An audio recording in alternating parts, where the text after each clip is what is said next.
Lockdown 2.0 के बाद की रणनीति पर पीएम मोदी ने मंत्रियों के साथ चर्चा की। बैठक में रेलवे और विमान सेवाओं पर भी मंथन किया गया। बैठक में गृह मंत्री, रेल मंत्री के अलावा स्वास्थ्य मंत्री मौजूद थे। शाम 6 बजे फिर होगी बैठक। सड़क परिवहन मंत्री नितिन गडकरी ने कहा कि कोरोना से लड़ाई में भारत को संभल कर चलना होगा। गांव, गरीब, मजदूर, किसान के हितों की रक्षा की जाएगी। कोरोना पर सामने आ रहे मामलों के आधार पर केंद्र सरकार ने देश भर के जिलों को 3 जोन में बांटा। नए लिस्ट के मुताबिक देश भर के 130 जिले रेड जोन में, 284 ऑरेंज जोन में, जबकि 319 जिले ग्रीन जोन में हैं। मध्य प्रदेश की बात करें तो एमपी में 9 जिलों को रेड जोन में बांटा गया, जबकि 19 को ऑरेंज और 24 को ग्रीन जोन में बांटा गया। मध्य प्रदेश में इंदौर, भोपाल, उज्जैन, जबलपुर, धार, बड़वानी, पूर्वी निमाड़, देवास और ग्वालियर को रेड जोन में डाला गया। छत्तीसगढ़ के 27 जिलों में से 1 जिला रेड जोन में, 1 जिला ऑरेंज जोन में, बाकी 25 जिले ग्रीन जोन में हैं। छत्तीसगढ़ में रायपुर रेड जोन में, जबकि कोरबा को ऑरेंज जोन में बांटा गया।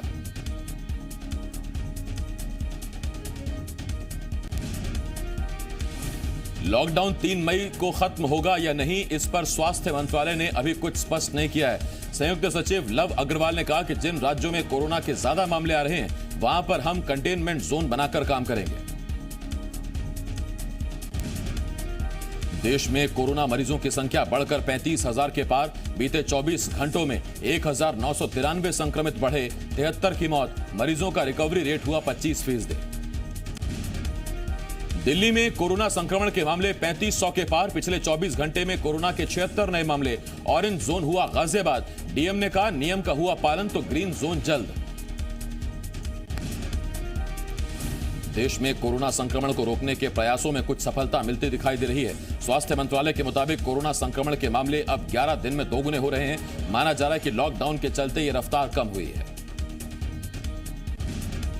केंद्र सरकार ने स्टूडेंट्स, मजदूर, पर्यटकों को अपने अपने राज्यों में जाने की छूट दे दी है। इसके साथ ही गाइडलाइन जारी की गई है, जिसके तहत प्रत्येक राज्य को एक नोडल ऑफिसर की नियुक्ति और वापस आने वाले लोगों की स्क्रीनिंग करनी होगी। केंद्र की गाइडलाइन के बाद महाराष्ट्र सरकार ने दूसरे राज्यों में फंसे लोगों को लाने की तैयारी शुरू कर दी है। उद्धव ठाकरे सरकार ने गुरुवार को इस संबंध में आदेश जारी कर दिया। प्रशासन की लिखित रजामंदी के बाद अब लोग अपने घरों को लौट सकेंगे। बिहार सरकार ने भी दूसरे राज्यों में फंसे लोगों को वापस लाने के लिए नोडल अफसरों की घोषणा की। डिप्टी सीएम सुशील मोदी ने कहा, बसों से लाखों लोगों को लाना व्यवहारिक नहीं होगा। बेहतर होगा कि केंद्र सरकार ट्रेनों को चलाने की व्यवस्था करे। यूपी के अपर मुख्य सचिव अवनीश अवस्थी ने कहा, एमपी में 3000 मजदूर फंसे हैं। उन्हें वहां से लाने के लिए बसें भेजी गई हैं, जबकि एमपी के मजदूरों को 40 बसों से वापस भेजा गया है। इसके बाद गुजरात से भी मजदूरों को वापस लाया जाएगा। लोगों की वापसी के लिए जम्मू कश्मीर सरकार ने भी तैयारियां शुरू कर दी हैं। प्रमुख सचिव रोहित कंसल ने कहा कि बहुत जल्द इस संबंध में जरूरी दिशा निर्देश जारी किए जाएंगे। मंजूरी के बिना प्रदेश में आने वालों को 21 दिन तक कठुआ में क्वारंटीन किया जाएगा। तेलंगाना से 1200 प्रवासी मजदूरों को लेकर पहली ट्रेन झारखंड रवाना हुई। आज सुबह लिंगमपल्ली से हटिया के लिए स्पेशल ट्रेन को रवाना किया गया। दिल्ली के तुगलकाबाद आरपीएफ क्वारंटीन सेंटर में 24 और लोग कोरोना पॉजिटिव मिले। इस सेंटर में अब तक 48 लोग कोरोना पॉजिटिव मिल चुके हैं। यहां पर कुल 167 लोगों को रखा गया था, जिनमें ज्यादातर लोग तबलीगी जमात से जुड़े हुए हैं।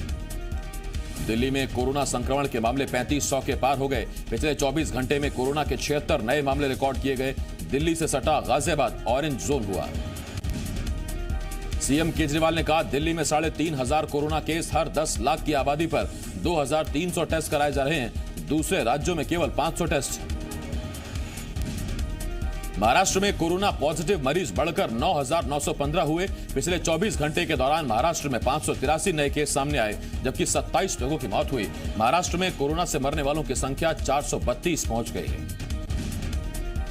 मुंबई में कोरोना पॉजिटिव मरीजों की संख्या बढ़कर 7,061 हुई। पिछले एक दिन में 20 मौतें कोरोना से हुई। अब तक 290 मौतें कोरोना से हो चुकी हैं। इंदौर में गुरुवार को मिले कोरोना के 28 नए मामले। इंदौर में कोरोना संक्रमितों का आंकड़ा 1513 पर पहुंचा। इंदौर में कोरोना से अब तक 72 मरीजों की मौत हो चुकी है। मध्य प्रदेश में कोरोना संक्रमितों का आंकड़ा 2625 पर पहुंचा। भोपाल में कोरोना से मौत का जिला प्रशासन ऑडिट कराएगा। मौत की मूल वजह का पता लगाने के लिए ऑडिट किया जाएगा। ये ऑडिट कम्युनिटी और फैसिलिटी के आधार पर होगा, जिसके लिए 3 विशेषज्ञों की टीम बनाई गई है। विशेषज्ञों में गांधी मेडिकल कॉलेज के पीएसएस विभाग के एचओडी डॉक्टर डी के पाल, मेडिसिन विभाग के डॉक्टर के देव पुजारी और डब्ल्यूएचओ के सलाहकार डॉक्टर एसएम जोशी शामिल हैं। इस ऑडिट के जरिए कोरोना संक्रमित मरीजों के इलाज में हो रही कमियों को जानने की कोशिश की जाएगी। मध्य प्रदेश के सभी कॉलेजों में जल्द ही परीक्षाएं और एडमिशन शुरू हो सकते हैं। अंडर ग्रेजुएट और पोस्ट ग्रेजुएट में एडमिशन और परीक्षाएं कराने को लेकर राज्यपाल ने 6 सदस्यीय कमेटी का गठन किया है। ये कमेटी 8 मई तक राज्यपाल को परीक्षा और एकेडमिक कैलेंडर की रिपोर्ट सौंपेगी। इस कमेटी का अध्यक्ष ग्वालियर के जीवाजी विश्वविद्यालय के कुलपति को बनाया गया है। कोरोना के संकट काल में डॉक्टर्स ही पूरे देश की उम्मीद हैं, जो लगातार ड्यूटी कर लोगों की जान बचा रहे हैं। लेकिन कुछ डॉक्टर ऐसे भी हैं जो इस माहौल में मैदान छोड़कर गायब हैं। ऐसे ही 10 सरकारी डॉक्टर्स को इंदौर कलेक्टर ने नोटिस भेजा है। डॉक्टर कई दिनों से ड्यूटी से गायब हैं, ऐसे में इन डॉक्टर्स को बर्खास्त किया जा सकता है। कलेक्टर ने यह भी साफ कह दिया कि लापरवाही बरतने वाले 10 डॉक्टर्स को बर्खास्त किया जाएगा। एमपी के मुख्यमंत्री शिवराज सिंह चौहान ने आज अचानक राजभवन जाकर राज्यपाल लालजी टंडन से मुलाकात की। बताया जा रहा है कि सीएम ने राज्यपाल को प्रदेश में कोरोना के हालातों की जानकारी दी। सीएम और राज्यपाल के बीच प्रदेश में लॉकडाउन में रियायत देने पर भी चर्चा हुई। केंद्र सरकार ने संक्रमितों की संख्या के आधार पर जिलों की नई लिस्ट जारी कर दी है, जिसके चलते 3 मई के बाद प्रदेश में ग्रीन जोन के जिलों में रियायत दी जा सकती है। एमपी के मुख्यमंत्री शिवराज सिंह चौहान ने आज राजभवन जाकर राज्यपाल लालजी टंडन से मुलाकात की। कहने को मुलाकात का कारण कोरोना के हालातों की जानकारी देना बताया गया, लेकिन इस मुलाकात ने प्रदेश में कैबिनेट विस्तार की अटकलों को तेज कर दिया है। खबर है कि 3 मई के बाद मध्य प्रदेश में कैबिनेट विस्तार हो सकता है। साथ ही खबर यह भी है कि इसमें 24 विधायकों को मंत्री पद की शपथ दिलाई जा सकती है। कुछ दिनों पहले हुए कैबिनेट विस्तार में 5 नेताओं को मंत्री पद की शपथ दिलाई जा चुकी है। एमपी के गृह और स्वास्थ्य मंत्री नरोत्तम मिश्रा ने कोरोना को लेकर वल्लभ भवन में बैठक की, जिसमें कई जनप्रतिनिधि और अधिकारी भी शामिल हुए। बैठक में कमिश्नर कल्पना श्रीवास्तव, कलेक्टर तरुण पिथोड़े और डीआईजी इरशाद वली भी मौजूद रहे। छत्तीसगढ़ के मुख्यमंत्री भूपेश बघेल ने प्रधानमंत्री नरेंद्र मोदी को पत्र लिखा है। सीएम ने प्रधानमंत्री से विशेष ट्रेन चलाने का आग्रह किया, जिससे दूसरे राज्यों में फंसे मजदूरों को वापस बुलाया जा सके। सीएम भूपेश बघेल ने पीएम मोदी को पत्र लिखकर उधार की सीमा जीएसडीपी के 6% और वित्तीय घाटा 5% रखने का अनुरोध किया। पत्र में सीएम ने लिखा कि लॉकडाउन की वजह से सभी आर्थिक गतिविधियां बंद हैं, जिससे राजस्व की हानि हुई है। सीएम ने लिखा कि प्रदेश में आर्थिक रूप से कमजोर वर्ग की जनसंख्या ज्यादा है, इसीलिए राहत प्रदान करना कठिन काम है। सीएम ने लिखा कि 9 महीने के लिए प्रदेश की शुद्ध उधार की सीमा के 50% के बराबर 5,375 करोड़ रुपए के बाजार ऋण की सहमति दी गई है। सूरजपुर से 2 कोरोना पॉजिटिव मरीज मिले हैं, जिसके बाद छत्तीसगढ़ में कोरोना के 40 केस हो गए। वहीं आज एक संदिग्ध मरीज की रिपोर्ट आएगी। छत्तीसगढ़ में 36 मरीज ठीक होकर घर जा चुके हैं। वहीं 4 मरीजों का इलाज चल रहा है। इस बीच अच्छी खबर यह है कि रायगढ़ मेडिकल कॉलेज को जांच की अनुमति मिल गई है। छत्तीसगढ़ के सीएम भूपेश बघेल ने राज्य के अधिकारियों और कर्मचारियों से मदद की अपील की है। उन्होंने सभी कर्मचारियों से अपना 1 दिन का वेतन सीएम राहत कोष में देने की अपील की है। रायपुर में पीलिया कहर बरपा रहा है। पीलिया से तेलीबांधा में एक मौत हो गई। 30 साल की एक महिला की पीलिया से मौत की पुष्टि हुई है, जिसके बाद से स्वास्थ्य विभाग में हड़कंप मच गया। राजधानी के कई इलाकों में पीलिया से हालात बेकाबू हैं। मरीजों की संख्या लगातार बढ़ रही है। पीलिया के 22 नए मरीज सामने आए हैं, जिसके साथ पीलिया के मरीजों की संख्या बढ़कर 674 हो गई। मध्य प्रदेश के कोरोना संकट के दौरान मजदूरों के धैर्य की तारीफ करते हुए गृह मंत्री नरोत्तम मिश्रा ने कहा कि देश के श्रमिकों ने श्रम के बाद संयम की नई परिभाषा गढ़ी है। गृह मंत्री नरोत्तम मिश्रा ने कहा कि अभी तक 35,000 श्रमिक प्रदेश में आ चुके हैं, जबकि 30,000 मजदूरों को दूसरे राज्यों में भेजा जा चुका है। वहीं 8 लाख श्रमिकों को मनरेगा के तहत काम दिया गया है। भोपाल के आरआई निरीक्षक दीपक पाटिल ने मिसाल पेश की है। दीपक ड्यूटी के दौरान ही हादसे का शिकार हो गए, जिसमें उनके पैर में मल्टीपल फ्रैक्चर हुआ, लेकिन इसके बाद भी कोरोना उनके हौसले को पस्त नहीं कर पाया।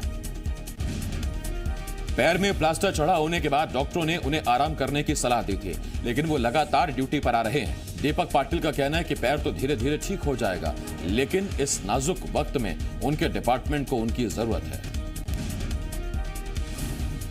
बस्तर जिले में कोरोना संक्रमण को देखते हुए 2 दिन के लिए कर्फ्यू लगा दिया गया। कर्फ्यू कल सुबह 6 बजे से लागू होगा, जो 3 मई रात 12 बजे तक जारी रहेगा। इस दौरान अस्पताल और स्वास्थ्य संबंधी सेवाओं के अलावा सभी सेवाएं बंद रहेंगी। बस्तर ओडिशा सीमा पर रैपिड टेस्ट में ट्रक ड्राइवर कोरोना पॉजिटिव पाया गया, जिसके बाद जिला प्रशासन ने कर्फ्यू लगाने का फैसला किया है।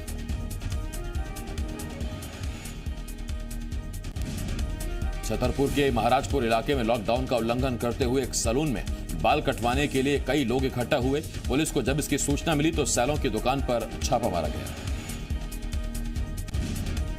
इस दौरान पुलिस वालों को कई लोग सैलून की दुकान में मिले, जिन पर पुलिस वालों ने लाठियां भांजी और एक एक करके सभी को भगाया गया। खंडवा में एसपी शिव दयाल सिंह गुर्जर ने पैदल चलकर शहर के हालात का जायजा लिया। उन्होंने लगभग सभी कैंटोनमेंट एरिया का दौरा किया, वहां तैनात अधिकारियों और जवानों से बातचीत की। एसपी ने ड्यूटी पर तैनात पुलिसकर्मियों के साथ चौराहे पर बैठकर खाना खाया। मुस्तैदी के साथ ड्यूटी करने वाले पुलिसकर्मियों की पीठ थपथपाकर हौसला बढ़ाया। जिले में 10 से ज्यादा कंटेनमेंट एरिया घोषित किए गए हैं। लॉकडाउन के बीच किसानों को भारी समस्याओं का सामना करना पड़ रहा है। ना तो काम करने के लिए मजदूर मिल रहे हैं और ना ही सब्जियों के लिए खरीदार। यही वजह कि बेबस किसान खेतों में अपनी खड़ी फसल को नष्ट कर रहे हैं। ऐसी ही तस्वीर बड़वानी से सामने आई। यहां 2 एकड़ में लगी गोभी की फसल को किसान ने रोटावेटर चलाकर नष्ट कर दिया, जिससे करीब 2 से 2.5 लाख रुपए का नुकसान हुआ। पिलपिया गोई गांव के सब्जी किसान सरकार से अब मदद की गुहार लगा रहे हैं। मंदसौर में एक युवती को कोरोना संक्रमण से ठीक होने के बाद छुट्टी दे दी गई। इस मौके पर जहां अस्पताल स्टाफ ने ताली बजाकर युवती को अस्पताल से विदा किया, वहीं घर पहुंचने पर पड़ोसियों और मोहल्ले वालों ने भी थाली बजाकर युवती का स्वागत किया। 24 साल की युवती पुणे से लौटी थी और उसने खुद को होम आइसोलेट किया था, लेकिन जब जोधपुर में उसके एक रिश्तेदार की रिपोर्ट कोरोना पॉजिटिव आई तो युवती खुद अस्पताल पहुंची और पूरे मामले की जानकारी दी, जिसके बाद युवती का टेस्ट किया गया, जिसमें कोरोना की पुष्टि हुई थी। खुफिया एजेंसियों ने सेना और पैरामिलिट्री फोर्सेस के जवानों को फर्जी आरोग्य सेतु ऐप से सतर्क रहने की सलाह दी है। एजेंसियों ने आगाह किया कि आईएसआई आरोग्य सेतु ऐप से मिलता जुलता ऐप लाकर संवेदनशील जानकारियां चोरी कर सकती है। तबलीगी जमात के प्रमुख मौलाना साद ने अपनी कोरोना रिपोर्ट दिल्ली पुलिस की क्राइम ब्रांच को सौंपी। सूत्रों के हवाले से खबर, दिल्ली पुलिस ने सरकारी लैब की रिपोर्ट देने को कहा। मौलाना साद को अब तक 4 नोटिस दिए जा चुके हैं। जामिया और जेएनयू में हिंसा मामले में पुलिस लगातार संदिग्धों से पूछताछ कर रही है। दिल्ली पुलिस की यह कार्रवाई जेएनयू लेफ्ट के छात्रों को रास नहीं आ रही। इसके विरोध में लेफ्ट छात्रों ने आज पुलिस के खिलाफ ऑनलाइन कैंपेन चलाने का फैसला किया। देशद्रोह के आरोपी शर्जील इमाम ने सुप्रीम कोर्ट में याचिका दायर की। शर्जील ने मांग की कि उसके खिलाफ देश भर में दायर मुकदमों की जांच किसी एक एजेंसी से कराई जाए और उसे सभी एफआईआर की कॉपी भी दी जाए। कोरोना से जूझ रहे खाड़ी देशों ने भारत से मेडिकल मदद मांगी है। विदेश मंत्रालय के प्रवक्ता अनुराग श्रीवास्तव ने कहा, कई खाड़ी देशों ने कोरोना से निपटने के लिए भारतीय डॉक्टर और नर्सों की तैनाती की मांग की है। इस अनुरोध पर विचार हो रहा है।